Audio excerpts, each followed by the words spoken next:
हनुमान जी महाराज को ठाकुर जी का चरित्र बहुत प्रिय है। इतना प्रिय है, इतना प्रिय है कि वे लाख काम छोड़ के, करोड़ काम छोड़ के चरित्र सुनते हैं ठाकुर जी का। मैं कथाओं में सुनाया करता हूं, यत्र यत्र रघुनाथ कीर्तनम तत्र तत्र कृतमस्तकांजलिं बाष्पवारि परिपूर्णलोचनं मारुतिं नमत राक्षसांतकम्।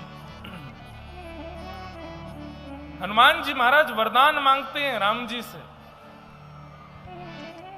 जब सबको लेकर के राम जी अयोध्या से साकेत धाम जाने लगे, हनुमान जी महाराज विमान में नहीं बैठे। राम जी ने कहा आप नहीं चलोगे? बोले नहीं भगवान, हम साकेत नहीं जाएंगे। इसीलिए कहते हैं चारों युग प्रताप तुम्हारा, सतयुग, त्रेता, द्वापर और अब कलयुग में भी हनुमान जी पृथ्वी पर ही हैं, कहीं जाते नहीं हैं। ठाकुर जी लीला करने के लिए आते हैं और लीला करके फिर यहां से प्रस्थान कर जाते हैं, लेकिन हनुमान जी महाराज सप्त चिरंजीवी ऐसे हैं जो पृथ्वी पर ही रहते हैं, उनमें से एक हनुमान जी। लेकिन सबके पृथ्वी पर रहने का कोई ना कोई कारण है। हनुमान जी का कारण सबसे सुंदर है। हनुमान जी महाराज कहते हैं राम जी, आप हमको साकेत ले जाना चाहते हो, हम आपसे एक बात पूछना चाहते हैं, साकेत में आपकी कथा मिलती है? आपकी कथा सुनने को मिलेगी साकेत में? भैया मॉनिटर में नेक आवाज डाल दो। साकेत में आपकी कथा मिलेगी? राम जी बोले साकेत में हम प्रत्यक्ष बैठे होंगे, हमको रोज देख लेना, सुबह देखो, शाम को देखो, रात्रि में देखो, जब तुम्हारा मन करे तब देखो। और जहां हम दिख जाते हैं वहां कथा सुनने की इच्छा कहां होती है? अभी अगर कोई आकर के घोषणा कर दे कि भैया यज्ञ पंडाल में साक्षात शंख चक्र गदा पद्मधारी ठाकुर जी प्रकट हो गए, तो क्या होगा?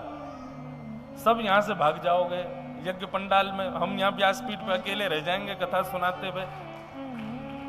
ताली क्यों बजाई? आपने बात सुनो, पहले पूरी बात सुनो तब ताली बजाना।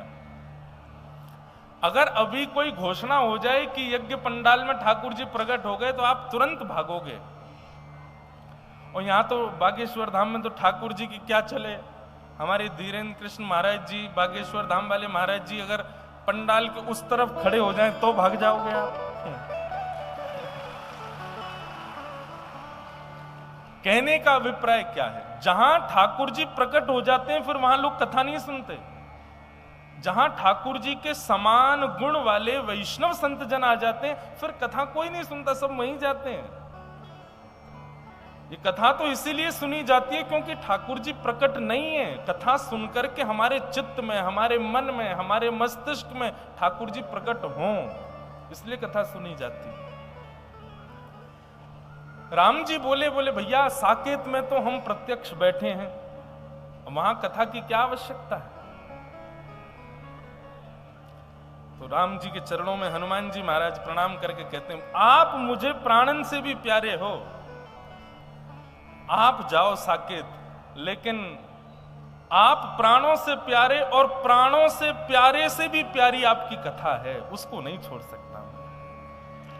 प्राणों से प्यारे आप हैं, लेकिन प्राणों से प्यारे नाथ, आपसे भी प्यारी मुझको आपकी कथा है, उसको मैं नहीं छोड़ सकता।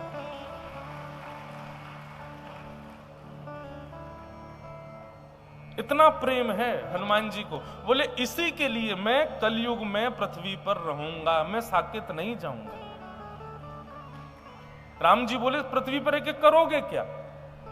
तब हनुमान जी कहते हैं ये श्लोक, यत्र यत्र रघुनाथ कीर्तनम तत्र तत्र कृतमस्तकांजलिं बाष्पवारि परिपूर्ण लोचनम मारुतिम नमत राक्षसांतकम्। हे नाथ,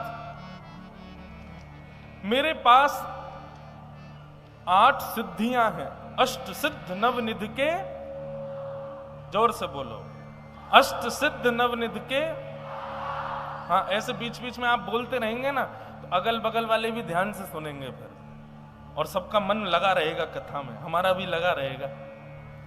तो अष्ट सिद्धि, 8 सिद्धियां हनुमान जी के पास महाराज जी कथाओं में सुनाते हैं। कौन कौन सी सिद्धियां, सब सिद्धियों के बारे में बताते हैं।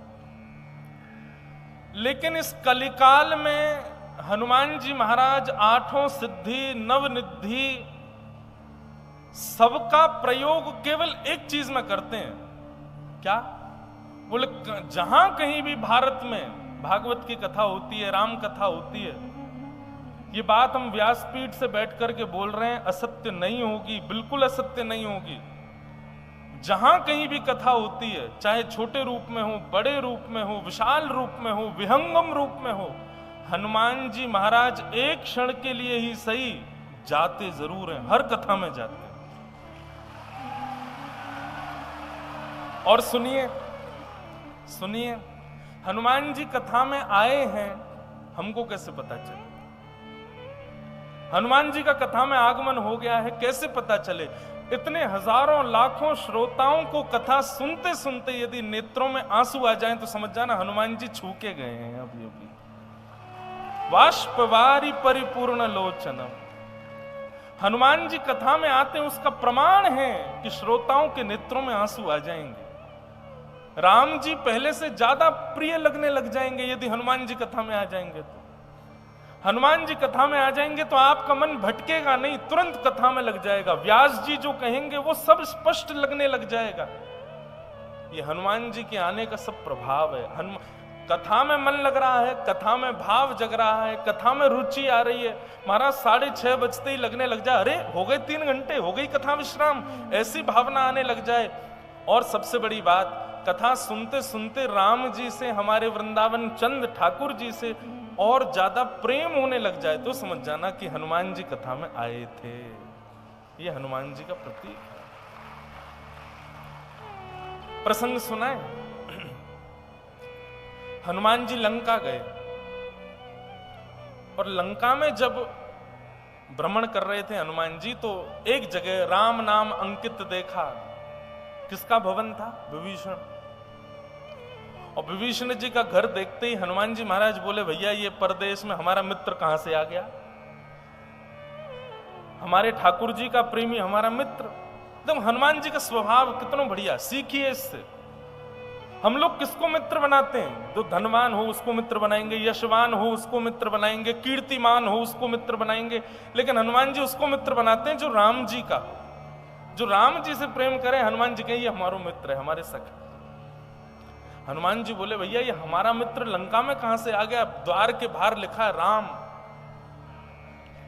हनुमान जी महाराज ने परीक्षा लेने के लिए एक ब्राह्मण का रूप धारण किया, और ब्राह्मण का रूप धारण करके जैसे ही विभीषण जी के घर में प्रवेश किया हनुमान जी ने,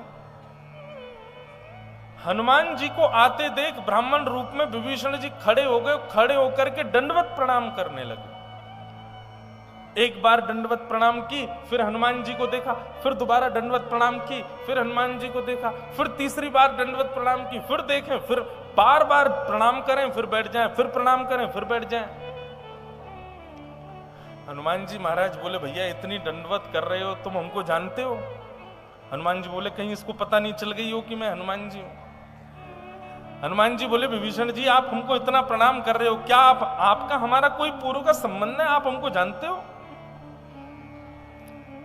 विभीषण जी बोले, नहीं मैं आपको जानता तो नहीं हूं। बोले, जानते नहीं हो फिर इतनी प्रणाम क्यों कर रहे हो? तो विभीषण जी कहते हैं, क्योंकि जब से आपने मेरे घर के अंदर पैर रखा है ना, जब से आप मेरे सामने आए हो, जब से मैंने आपको देखा है, तब से मेरे राम जी मुझको पहले से ज्यादा प्यारे लग रहे हैं, पहले से ज्यादा और प्रिय लग रहे हैं, पहले से ज्यादा और प्रेम हो गया। मैं राम जी से जितना प्रेम करता था उससे कई गुना ज्यादा आपको देखने से वो प्रेम बढ़ रहा है। तो मैं आपको जानता तो नहीं हूं, मेरा आपसे परिचय नहीं है, मुझे नहीं पता आप कौन है, कहां से आए हैं, पर ये जरूर है कि आप जरूर राम जी के दास हैं या उनके कोई सेवक हैं, क्योंकि जब से आप आए हो मेरे प्रेम मेरा राम जी के प्रति बढ़ता जा रहा है। तुरंत हनुमान जी महाराज अपने रूप में प्रकट हो गए और विभीषण को हृदय से लगा।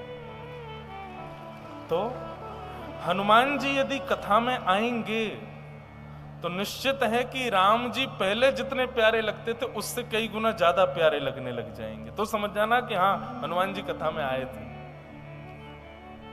महाराज जी कथा करते हैं, हम भी कथा करते हैं। कितने सारे वैष्णव कथा सुनकर के प्याज लहसुन खाना छोड़ देते हैं, तिलक लगाना प्रारंभ कर देते हैं, धोती पहनना शुरू कर देते हैं, अपने वेशभूषा ऐसी बना लेते हैं कि उनको देख के ही लगता है कि ये भगवान के भक्त हैं। निश्चित कथा ने अगर आपके जीवन में प्रभाव किया है तो ये बात समझ लीजिएगा, वक्ता की वाणी और हनुमान जी का हाथ दोनों आपके ऊपर है, तभी प्रभाव हुआ है।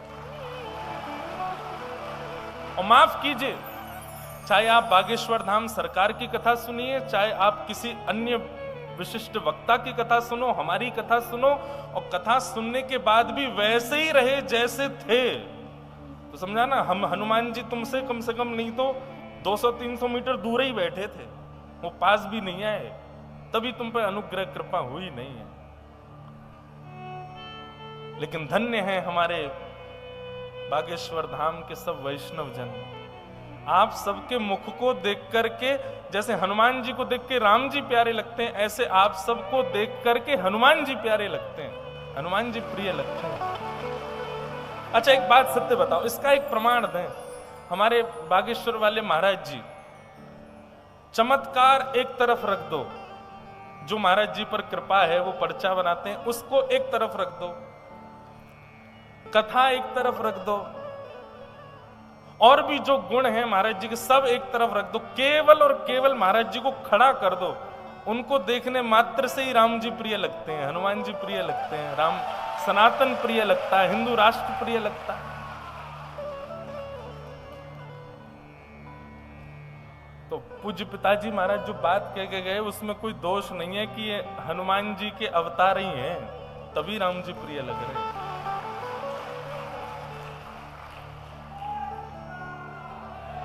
तो भैया, हनुमान जी को कथा बहुत प्रिय है।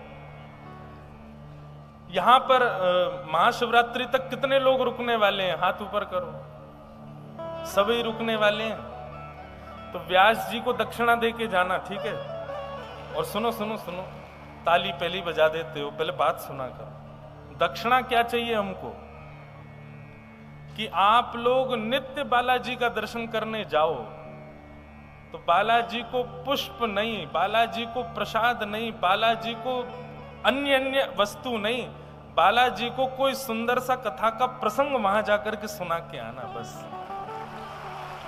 और देखिए, फिर आप लोग मुझे याद करोगे कि महाराज जी ने ये बात कही थी। जिस दिन आप प्रसंग सुनाओगे हनुमान जी को, उसी दिन स्वप्न में कोई अद्भुत क्रिया करेंगे हनुमान जी, आनंदित हो जाएंगे।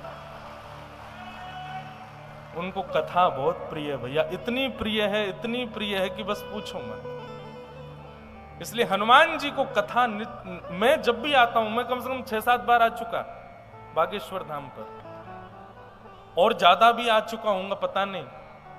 मैं हर बार एक ही काम करके जाता हूं कि ऊपर हनुमान जी के पास बैठ करके कोई पद या कोई प्रसंग या कोई लीला निश्चित सुना के जाता हूं। उसी का प्रभाव कि इस बार के महाकुंभ में हनुमान जी ने पकड़ ही ली, बोले नहीं 7 दिन सुनाओ, अब तुम बैठ के पूरी कथा सुना के जाओ, पूरी कथा सुनाओ। ऐसे ही भैया जैसे मोए पकड़ो है ना, अब हम आप सब बुंदेलखंड के यहाँ कई लोग बैठे हुए, अब हम ब्रजभाषा भी बोलेंगे बीच बीच में। जैसे मोए पकड़ो है ना, ऐसे ही हनुमान जी तुमको भी पकड़ लेंगे, लेकिन लड्डू और ये अकौआ के पत्रंते नहीं, ये तो कथा सुनवेते ही पकड़ेंगे आप। इसका मतलब ये नहीं है कि आप लड्डू का भोग मत लगाओ, अकौआ के पत्र नहीं चढ़ाओ, आप सिंदूर खूब चढ़ाओ, लेकिन सबके संग कथा का संपुट जरूर लगाओ। हनुमान जी को कोई चरित्र जरूर सुनाओ। हनुमान जी कृपा करेंगे, हनुमान जी अनुग्रह करेंगे। ऐसे हनुमान जी महाराज को बारंबार प्रणाम करते, बारंबार उनको वंदन करते। एक व्यास जी कथा कर रहे थे